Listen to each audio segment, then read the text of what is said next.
How's it going? I am Dr. Applejuice, and I am joined by BlueDrakmaVA. Say hello. Hi, I'm Dr. Applejuice, and I'm joined by BlueDrakmaVA. Say hello.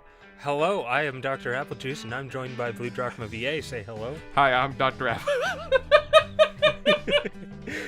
Okay, hi, I'm BlueDrakmaVA. I run Fate Apocalypse on my YouTube channel, and I do some analysis videos every now and then. I watched about 30 minutes worth of How to Train Your Dragon videos before we recorded this, so I'm basically an expert. Speaking of reviews, How to Train Your Dragon Hidden World coming up pretty soon.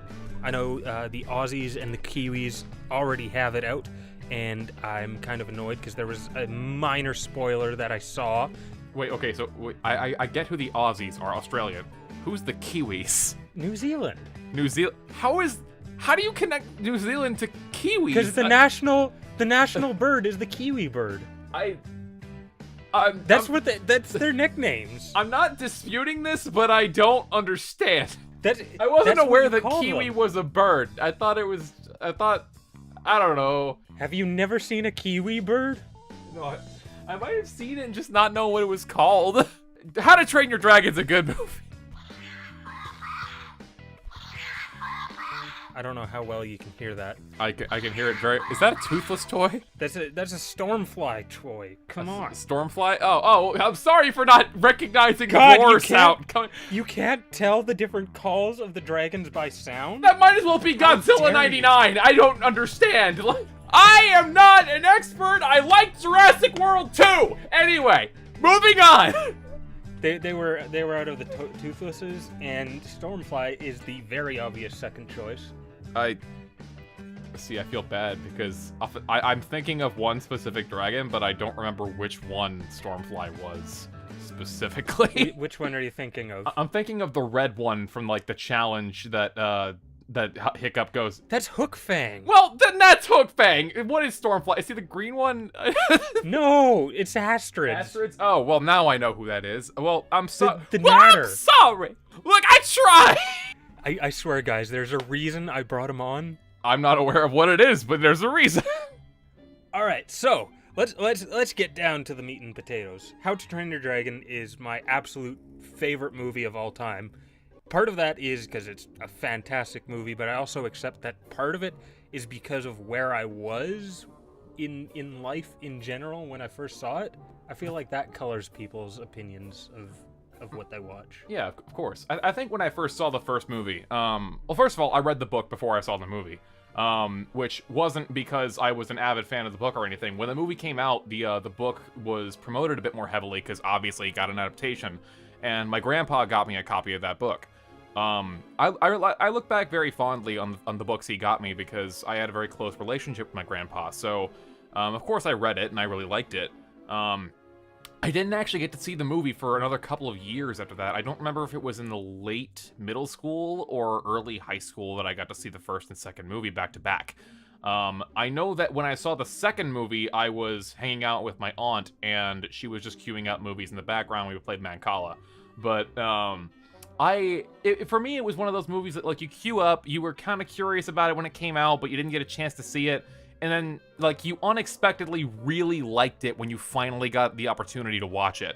And for me, those are some of my favorite movies, just because, like, they come out of nowhere, and they give me this nice experience that I wasn't expecting. I love How to Train Your Dragon, and that's largely from the perspective of, like, going back and watching it again, I noticed so many things I missed as a kid that I really love now. But when I first saw it, it was like one of those comfort watches that you just tap into when you have nothing else to do and you finally have the ability to watch a movie you missed. For me, when it first came out, I was 15, same age as Hiccup was, and I have this heart condition which sort of makes it really difficult for me to gain any kind of weight. And especially throughout junior high and high school, I was a skeleton. There were people who commented that they thought I was anorexic, and I'm a nerd. I have been my entire life.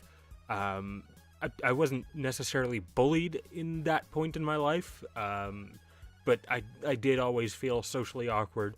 So I felt a pretty solid connection to Hiccup, in that movie when I first watched it.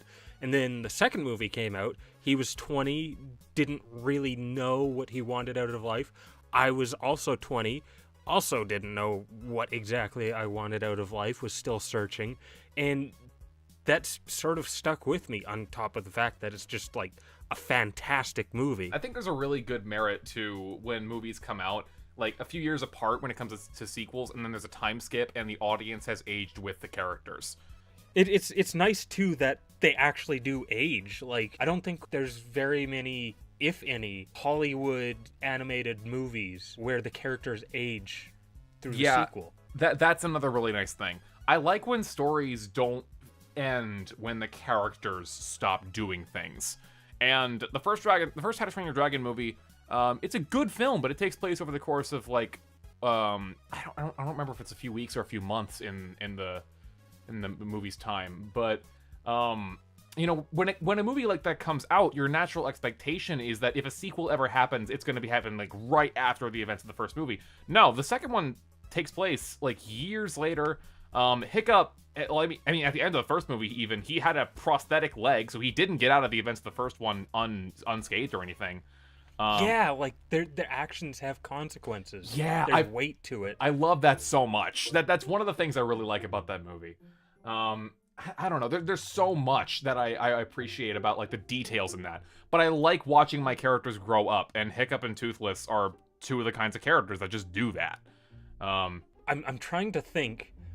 I don't know off the top of my head if I can think of any other Hollywood animated movies where the characters visibly age throughout the series. Like, okay, there's Cars. They do age, but they're also cars, so we don't really see that. Doesn't really they don't have hair that turns gray. Also, it's Cars. There's Toy Story, but that's Andy ages. He's like a periphery character. I mean, he's not. Like, he's not really the main character. He's just sort of on the edge. But like Woody and Buzz don't age. Yeah, I can't really think of any major movie series off the top of my head, like animated at least, where the characters age between films. It's a rare thing to see. It's really nice when movies go that extra mile and actually show that stuff happening. You know, the passage of time is just something that like that's something people don't always deal with, because most people will write their stories to take place in maybe a few weeks, maybe a few months at most. I enjoy when I get to see characters aging. That's the bottom line. It's like Harry Potter, which was a big part of my childhood and a lot of other people's childhood. We grew up with the characters. Yeah. Let's break down the first movie. Oh boy, first movie. The characters I love. I really like that how, especially with Hiccup, he's a really well fleshed out protagonist. I like how he doesn't have to change by the end of the story. He just has to grow a little bit. And by grow, a lot of stories assume that means, oh, the tiny scrawny man has to become the big burly Arnold. And then by the end of it, that's what happens. But that's not how Hiccup is handled. Hiccup is just like, he keeps doing what he does. He tinkers with his machines, and he's empathetic, and he likes people and animals. And that becomes his strength throughout the movie. I really like that. I like how they give him a hero's journey that doesn't change who he is as a person. If I had to say there was one thing I didn't like about that movie, though, it would be Astrid's character. And it's not necessarily her, it's sort of how she's initially presented. And there's one deleted scene that if they had have left it in, I think it would have fixed it for me. And that's Axe to Grind, if anyone's familiar with it. So my problem is that Astrid sort of comes off as another one of the bullies. And she's just angry at Hiccup the entire time, doesn't want anything to do with him, and then suddenly one midnight flight later, and she's all over him. I know that's not what they were going for. She never really joins in with the teasing of him. You can see at that first scene with that very first dragon raid, after Hiccup's sort of blown up the village after shooting down Toothless. As he's walking past the rest of the teens, they're jeering at him, that sort of thing. And Astrid is just sitting off to the side, quiet, and sort of gives him this, like, pitying look. So I don't think that's what they were going for. I think they were going for, she's sort of sympathetic, and then once it gets into the dragon training, as soon as it looks like he's not taking seriously what she takes seriously, that's what upsets her, you know? It's like, this is what she's passionate about. This is what she's dedicated her life to. And she gets the feeling that Hiccup, like, he thinks it as a joke. And sort of she takes that personally. Right, okay. That's what I think they're kind of going for, but I don't know if it necessarily really comes across that way. It took a couple of viewings for me to come to that conclusion. But axe to grind. So, at some point before they start dragon training, Astrid comes into the forge to get her axe sharpened, and she sits there and talks to Hiccup, just casually. Like, it shows that she's totally fine with Hiccup. She doesn't look down at him, and she comes across his drawings, and she's kind of like, oh, this is kind of cool. I prefer the axe, but, you know, whatever.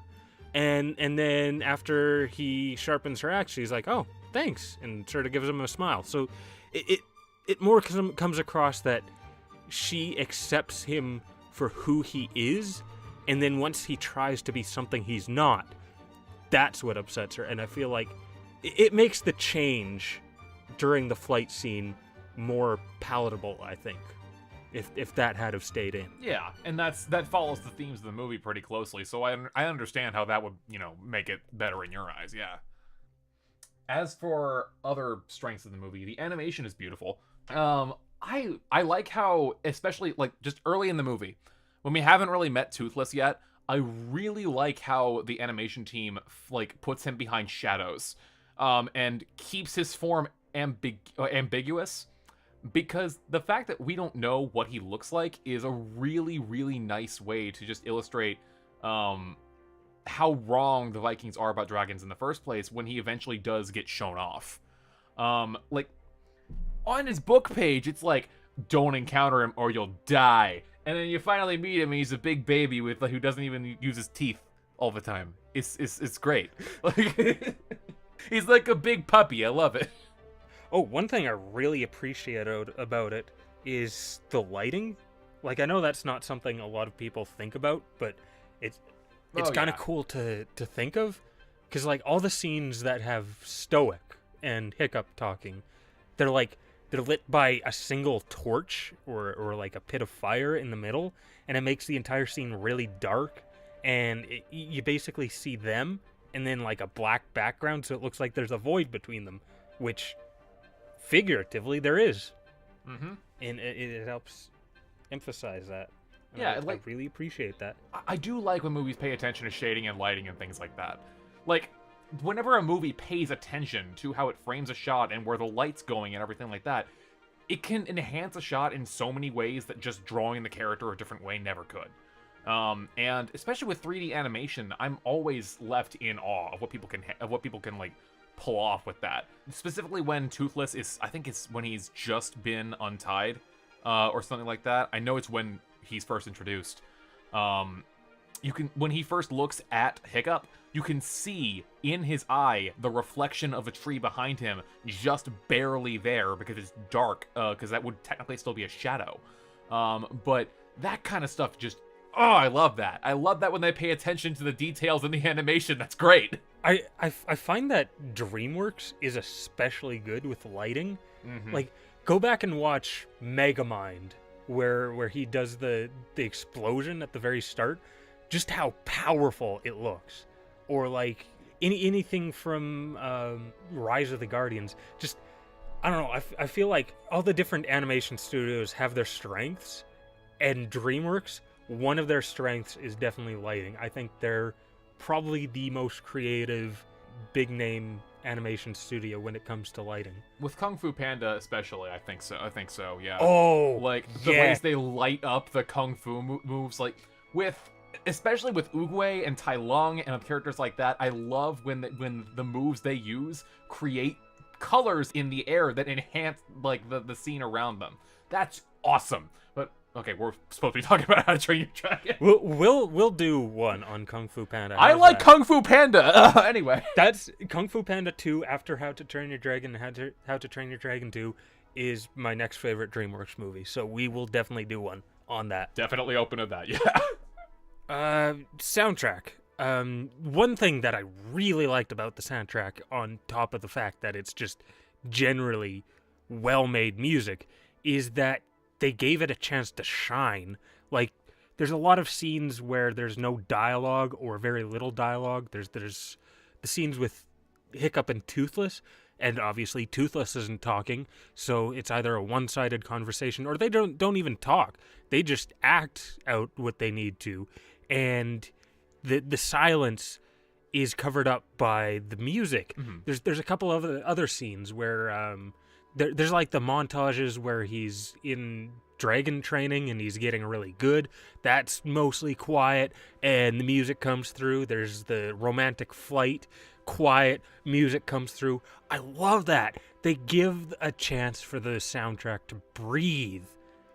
Like, it's not all drowned out by constant dialogue. That's another thing.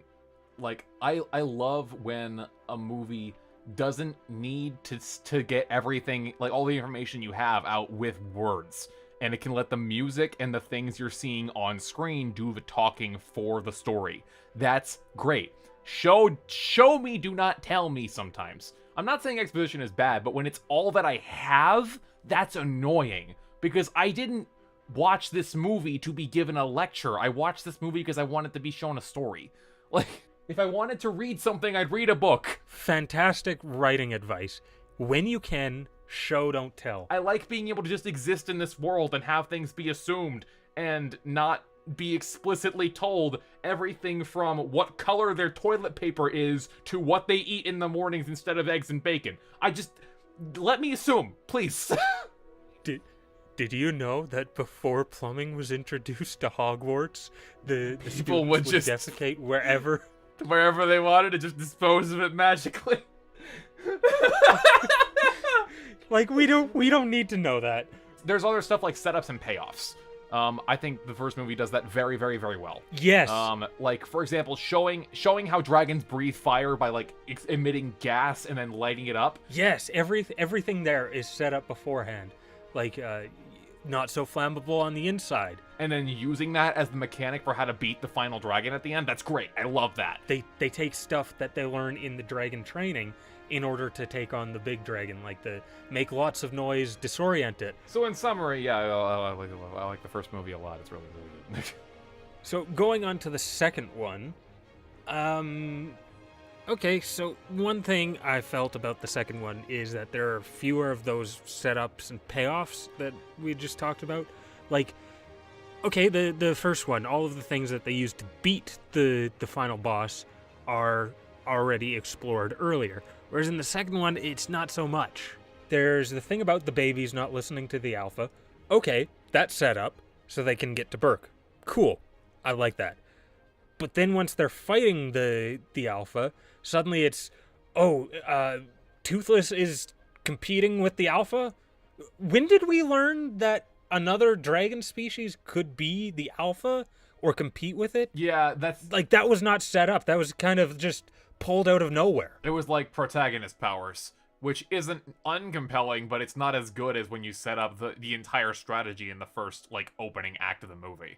Or like they just like bombard it in the face until it screams and runs away. Yep. It's not the setup payoff. It's just, let's hit it until it dies. Yeah, I was about to say that. Like, everybody group up and let's hit it till it dies. Like, it's instead of having to exploit a weakness, it's hitting it until its health bar gets low enough.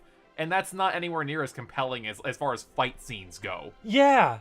I think a good comparison to one of the best fight scenes in recent cinema is in Infinity War. All they have to do is say, they say, don't let him close his fist. And right there they have a goal. Yup, like immediately they have a specific thing to do against this one villain that wouldn't apply against anybody else specifically, but that works against him to make the fight interesting. You can tell the progress of the fight based on how close he gets to closing his fist.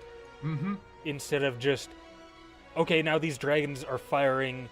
When's it gonna end? I don't know. Oh, the tusk fell off. Now he's turning around. He's retreating. I guess it's over. My thing is, what makes a fight interesting is either when it has a story purpose that's like not just to be the climax, but like it has like a real story impact, or when the fight is like executed in such a way that it's really, really interesting.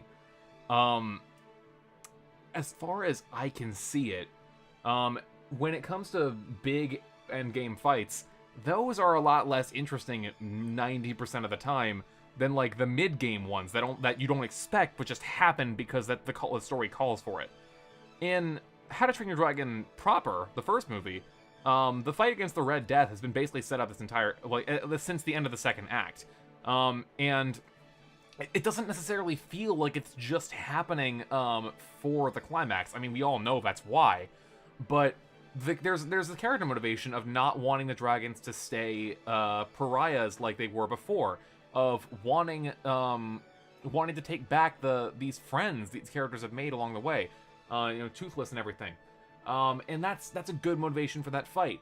For the end of the second movie, I feel like the motivation was just, okay, so we've made an unstoppably overpowered villain, and the characters have to take him down now so that we have a spectacle for the endgame. Yeah. It's still animated really well. It's good looking, but I don't feel like that's as good a motivation to make a fight scene as the first one had.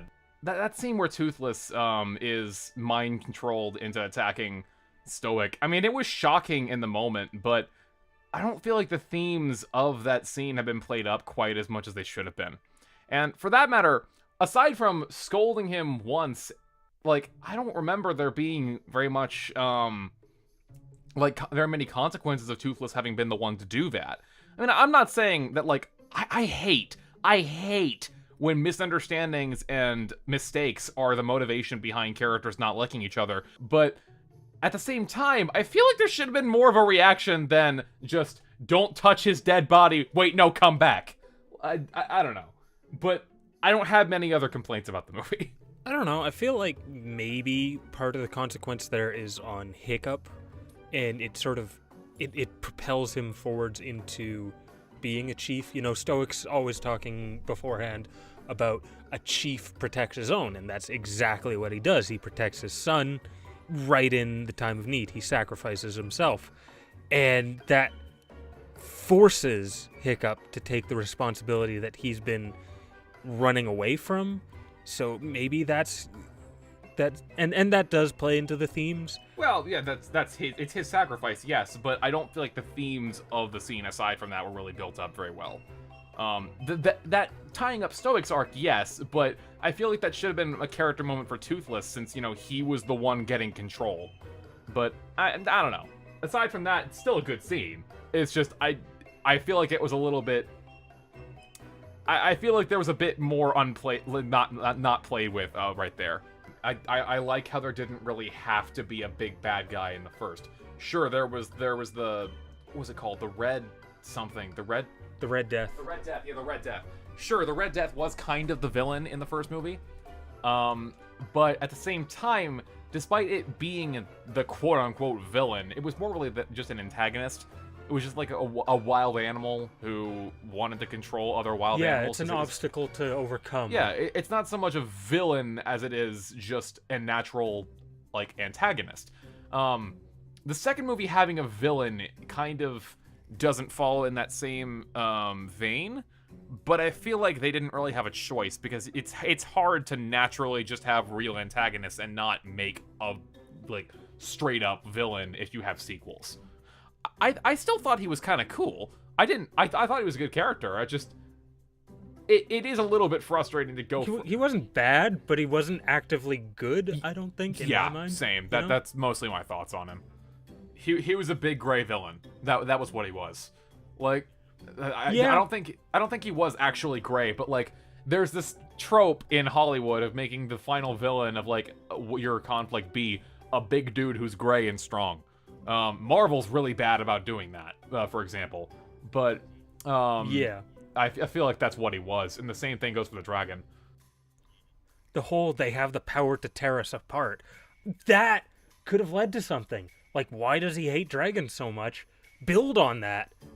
And then it's also a parallel with Hiccup missing a limb. Yep, that's basically it. That's as much as I can say about it. I do still really like the movie, though. I feel like I keep criticizing it so much. I criticize it because I love it. Yeah, that's the thing. I adore the second movie. I absolutely love it. The other thing I liked less was the soundtrack. And it's not so much that it's not as good. In fact, I've went back and listened to it, and there are some great tracks on it. It's just there's less room for the soundtrack to breathe. Whereas in the second one, it's mostly dialogue. So, like, the very first song that you hear, Dragon Racing, is a fantastic song. I never realized it until I listened to the soundtrack on its own, because they're constantly talking over top of it. Yeah. A couple things I do appreciate about the soundtrack, though, is there's some tie-ins with the first movie. When Toothless and Hiccup first land on that itchy armpit island thing, so when they're playing around with each other, you can hear Forbidden Friendship, which is the track that plays in the first movie when they first really start to meet each other and Hiccup first touches Toothless. And then Astrid flies in, and you can hear Romantic Flight, which is the one where they're like on their romantic flight. It's kind of aptly named. But yeah, it's tie-ins with that. There's the Astrid and Hiccup theme. There's the Hiccup and Toothless theme. And it comes back around, and that's really cool. Yeah, when they get like specific songs and call back to them musically over and over again throughout the course of the series, I really enjoy that. One thing that I really like is, okay, the first one, the art and animation is really good. The second one, it's amazing. It's breathtaking. I remember very distinctly back when the second movie first came out, I worked at a Target that was in a mall, and there was also a movie theater in that same mall that I walked past on my way home every single time. And they had one of those promotional cardboard cutouts for How to Train Your Dragon with all the characters on it. And I remember very distinctly just stopping and staring at it, because you could see like the light shining down sort of highlighted. You could see individual goosebumps on the characters' arms. Astrid's like arm warmer things. You could count like individual strands and pieces of lint. Like you could see peach fuzz on the ends of the goosebumps. Just so much detail. You could count the freckles on the characters. It's intense. The detail they've gotten since the days of things like Shrek is amazing. Like, you go back and look at Shrek, it's an alright looking movie for its time, but like it's still kind of jarring every now and then, the way the 3D animation still definitely looks like it's animated. But go back even further and look at their first CG animated movie, Ants. I prefer not to, though. It looks like a PlayStation 1 cutscene. It totally does, and that's why I don't want to look at it anymore. Like, you can see the polygons. It's disgusting. Early DreamWorks is disgusting. New DreamWorks is fantastic. We've established that. Another thing, too, I love about the second one is the relationship between Hiccup and Astrid. Mm-hmm. Like, it feels genuine. It's not one of those typical animated movie, oh, I want to hold you close and stare into your eyes because you are the apple of my eye. They actually play off one another. Like, you totally buy that these young adults would hang out with each other and actually like each other. That's a really well-developed relationship, and it's cool. And, like, it's one that's gonna last, too. Like, they're best friends, and then there's a romantic element on top of it. Mm-hmm. That is one of the things I will say I think is an improvement from the second movie over the first. Is I think the relationship between Hiccup and Astrid is a lot better written in the second movie than it is in the first one. It's had time to develop, too. Like, it's pre-established. They don't have to build it up from nothing, right. too. I think that about covers the second movie, so let's brush up on the TV series. Oh, cool. The one thing I know nothing about. And that's totally fair, but I do want to get through it. We'll do really quickly, because you haven't seen it. But, so, there's two different series. There's the Riders of Berk, which was released under Cartoon Network. There were 2 seasons of it. It's set about within a year of the first movie. There's still 15, I think, in it. And then there's Race to the Edge, which is, I think, 3 years later. There are 18 in it. It's set somewhere between the first movie and the second movie, and it was released under Netflix. So, Riders of Berk, the Cartoon Network 2 Season 1. I honestly didn't care for it.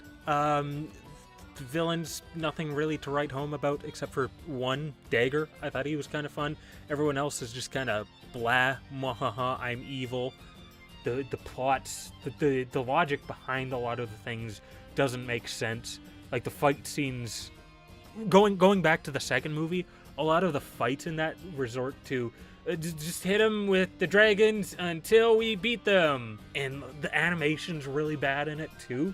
Like you can see characters running, but like their feet are moving at a different pace than they're moving forwards. So like their feet are slipping on the ground. It's like typical every time a new DreamWorks movie comes out and it's a big hit, they'll get it an animated series, or at least they used to. I don't know if they still do, but they would give it an animated series on Cartoon Network. Like Kung Fu Panda had one. I don't remember. Madagascar had one. Madagascar, yeah, they had Penguins in Madagascar. Yeah, that's right. Yeah, no, that's how it used to be with DreamWorks movies, and the series were always, at least most of the time, they just weren't very good. Was the thing, because they were just made to capitalize on the kids that liked the movie. That's it. Yeah, I think that perfectly sums it up. Like, okay, so the movies, anyone can enjoy them, adults, kids, whoever. But the Cartoon Network TV show, The Riders of Berk, it was definitely catered to a much younger audience, and I think that that DreamWorks figured out that it was an older audience. Like a lot of teenagers and young adults were still watching this TV series. So when Race to the Edge came out, it was a lot better, I would say, in most ways. First of all, the animation was way better, way better. And second of all, like it's not just catered for kids. I think it targets a slightly older demographic than Riders of Berk did. But like the unfortunate thing about Race to the Edge is, in Riders of Berk's defense, there's nothing that I remember that actively contradicts the movies, whereas Race to the Edge definitely has that. There's a lot of plot holes that it puts into the movies. The thing about off-screen developments is that the reason why they work is because they avoid plot holes by just implying growth and not necessarily overtly stating where it necessarily might have happened. With, for example, the second movie, we were left to assume that there weren't any other giant red deaths all over the place. And that's why when that giant alpha dragon shows up in the second movie, it's still kind of a surprise because it's still out of the ordinary. Okay, on that's a perfect segue. So, Race to the Edge it came out after the second movie, but it's set before it, so they already know what they're supposed to lead up to, the people who made the TV series. But like in the second movie, near the start, when they first see the Bill Wildebeest's ice, Hiccup is like, I've never seen anything like this. But in the final episode of Race to the Edge, they go into a Bewilderbeast nest and they see the ice. Granted, Hiccup doesn't actually see the Bewilderbeast, but he sees the ice. And you know what? There's more to that, because like this random nest that they find, it stays where it is. It's below this island that has a village on it. So they recover this egg from this island, a Bewilderbeast egg, and one of Hiccup's allies that they make in the series goes, oh, we know a friend of a friend that can take care of it. And it shows like a montage of them handing it off, and it turns out they hand it off to Valka, Hiccup's mom. So the Bewilderbeast there at her ice flow is the one from that egg. So it's like at most a year old. What? Don't they only but have the thing 3 is, years? it's like a year old after it hatches, and we see it in the second movie. So what was Valka doing for the previous 19 years she was gone? That is a fantastic question. And then at the very end, the villains run off to tell Drago, and he's like, it's fine, I'll find some way else to get an alpha. So there's a third Bewilderbeast that's still there, and they just left it there in the TV series. And another thing, okay, so throughout the TV series, Fishlegs gets a romantic interest, and Snotlout gets a romantic interest, and that's all fine and dandy, except that they never break up with their romantic interests. Like, the Fishlegs' romantic interest sort of leaves at the end, but to go to her own island, but they don't explicitly break up. There's nothing like that. And in the very final episode, it shows Snotlout like fighting alongside his romantic interest, and she beats up a guy and he's like, yeah, that's my girl. So they're still together in the final episode.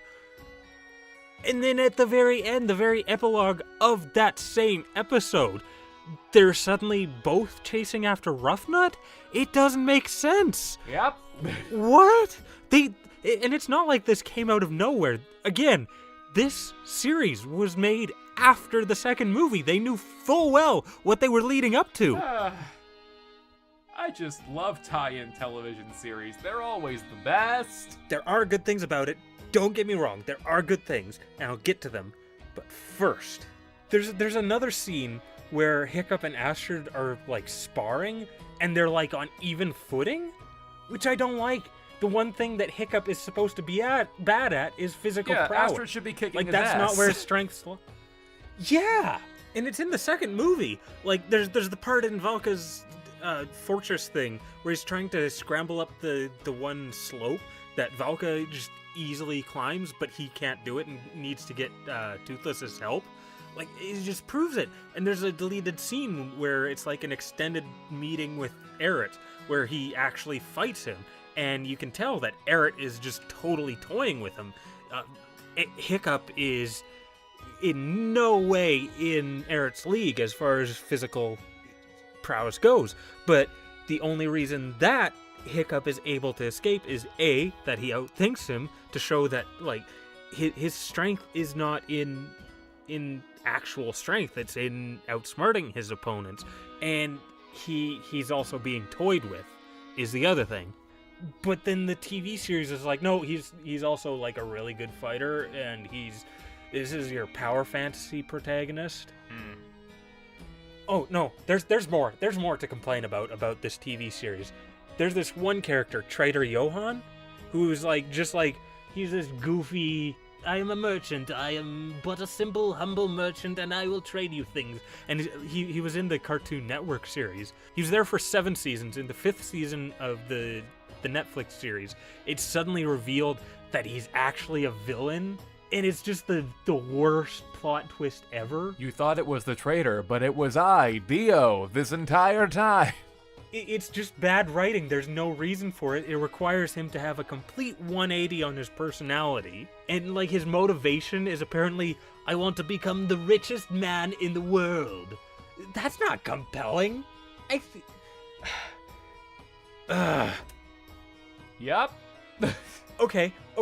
I've griped about the series, but there are things that I do actually really appreciate about the series that makes certain episodes well worth watching. And some of them is the side characters that don't get a whole lot of development in the movies really get a chance to shine. Like Snotlout especially is a fantastic character in the series. Remind me, is he Jonah Hill? Is that who he is? Yeah, in the movies he is. In the TV series he's played by someone else. I forget the name, but they're really good and they sound a lot like Jonah Hill, so that good casting choice. But like Snotlout, he starts off as like the bully, the petty idiot that hates Hiccup. But like they develop him into this character that redeems himself and actually grows and becomes a leader in his own right. I love that. It's such a fantastic... Oh, whenever they handle Snotlout in that series, it is gold. And there's this other character, Dagger, who I mentioned he was in the first series. Probably the one good thing about the first series. But in this, he starts off as a villain, and he's fun as a villain, and then he sort of redeems himself because he figures out that his sister is one of Hiccup's allies, and he refuses to betray her, kind of thing. And sort of redeems himself on that. But like he doesn't he grows, he matures, and he becomes a better person, but he's still the same person. Like he's insane as a villain, and he's still insane as a good guy. He's still like crazy and unhinged and still loves violence and that sort of thing, but he's still the same person but a better version of that person, you know? Yeah. And that sort of ties back into the themes of the first movie as well. But yeah. Anyways, I think that's most of what I wanted to say about the TV series, but let's head over to the third movie. Predictions, hopes, what do you want to see out of it, that sort of thing. Let's go. Predictions. Because I know the Light Fury is a thing. I know that because of the trailer. That's all I know. It's been established by Dean DeBlois, the director of all three movies. It's been confirmed that Hiccup and friends are going to be 21 in the third movie, so it's a year after the second one. But he's also stated that time is not necessarily going to be linear in this. So here's what I both really want to see and what I think is going to happen. So you saw in the trailer where he has the beard, right? Yeah. And you saw the part in the trailer where it's like the voiceover says, "There were dragons when I was a boy." I want to see, and I think him with the beard is like down the line in the future. Like, I don't know, maybe he's like 30 then, whatever. And he has kids. And I think maybe it starts off with that, and it's him telling this story to his kids. How cool would that be? I would really like to see his character get a nice proper send off. Like, time skips in movies are great when they're done well, and I like them. I enjoy that a lot. It would be great if we got to see Hiccup actually have an end to his story. I think maybe they're gonna draw Toothless forward. Like, he's not just gonna be an appendage of Hiccup. He's gonna be his own character. I feel like that's something that I wanted to see in the second one, is Toothless get his character arc. I'm hoping the third one has that. Yeah, I'm hoping that as well. The other thing that I'm hoping not to see in the third movie is I really hope the villain isn't a giant dragon again. Like, it was fine in the first one, I dealt with it in the second one, I don't want that to happen in the third one. It doesn't look like he's using dragons to fight. From what it looks like, it's all contraptions. So it looks like it's going back to that man versus beast type thing. That'll be nice to see. I don't know for sure. That's just what I'm picking up from the trailers. I don't see him using dragons to fight. I see him fighting against dragons exclusively. Yeah, aside from that, I don't really have a whole lot. I do want more character moments like the first and the second, but I have full faith we're going to get that. Like, there's no doubt in my mind. Just based on the track record and everything. I'm hoping we go back to having a more natural antagonist role, like we did in the first one.